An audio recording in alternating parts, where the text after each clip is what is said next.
Thank you, Mr. Chairman.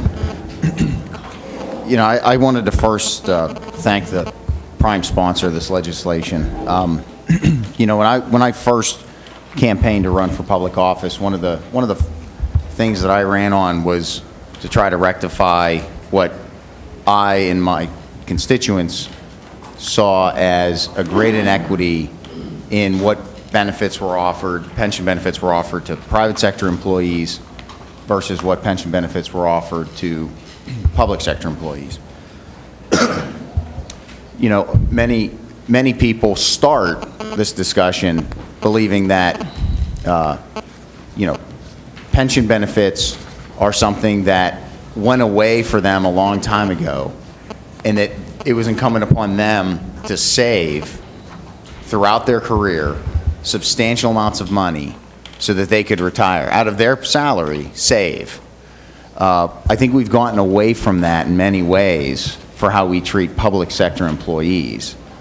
So that's, I think, where a lot of people start. A lot of the people that I represent start.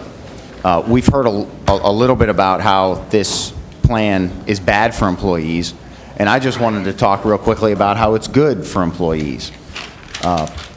For starters, as a legislator, if this plan becomes law, I can opt into a 401k style plan. I can opt into a DC style plan.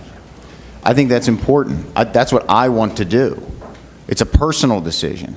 Right now, under law, I don't have that option. If I wanted to, if you wanted to, anyone wanted to, once you're in, you're in. You cannot get out. I think that this plan, part of it that is very attractive to me personally, and I think it's attractive to the people I represent, is that if I wanted to, and I do, I can move out of the DB plan into a DC plan. For employees, it creates portability. At the end of the day, as Representative Cohen's mentioned several times, there is an incentive today to stay in a career, whether you want to be there or not, in order to receive a large pension retirement benefit. That isn't always in the best service of that employee or the state. Portability is important. If you have somebody who wants to leave to go to another job, or say a woman who gets pregnant and doesn't want to work anymore, this would allow portability in her pension, in his pension.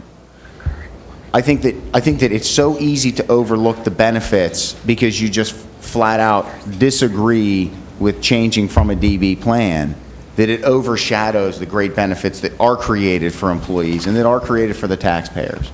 And for that and a litany of other reasons, I would just urge folks to think about how this moves the ball forward for something that is a critical issue in our state. And I would submit, regardless of what side of the political aisle you sit on, a critical issue for the people you represent. So, thank you.